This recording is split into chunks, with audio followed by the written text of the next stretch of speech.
The point which lie on the line y बराबर -3x।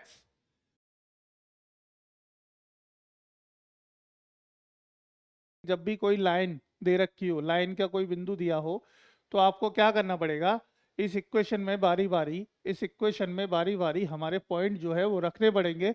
और जो पॉइंट आपकी सेटिस्फाई करता है इक्वेशन को, यानी x बराबर आ जाता है y के, ठीक है, x और y दोनों इक्वल हो जाते हैं, तो आप कह दोगे ये बिंदु लाई करेगा किस पे, हमारा लाइन पे, ठीक है ना। देखो for point check, for point A के लिए देखते हैं पहले, तो ए के लिए देखते हैं हम 2, -7 के लिए चेक करते हैं।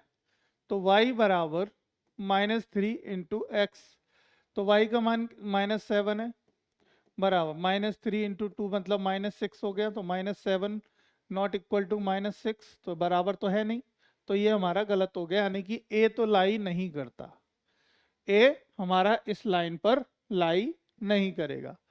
फॉर पॉइंट, ठीक है, फॉर पॉइंट बी, बी के बिंदु पर चेक करते हैं। बी का बिंदु क्या है, 3, -6, तो देखो बेटा, तो y बराबर क्या चेक करेंगे, -3x, y का वैल्यू -6 बराबर -3, -3 है ना, हाँ -3 है, -3 इंटू 3 कितना हो गया, -6 बराबर -9, विच इज नॉट इक्वल, तो ये भी इक्वल नहीं है, इसका मतलब ये बिंदु भी लाई नहीं करेगा, राइट। चलिए आगे चेक करते हैं। 4 पॉइंट सी के लिए चेक करते हैं। सी के बिंदु क्या दिए हैं, 3,9 है ना, 3,9 दिए हैं। तो देखो इसको चेक कर लेते हैं।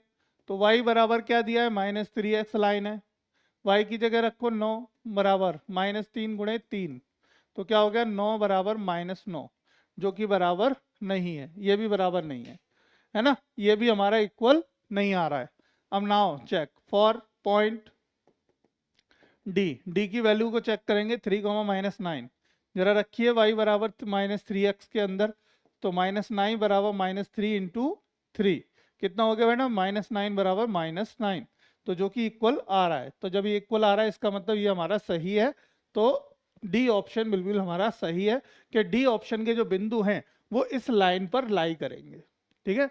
डी ऑप्शन के जो हमारे निर्देशांक है, कोऑर्डिनेट हैं, वो हमारे इस बिंदु पर लाई करेंगे। तो option number D, D will be the correct answer.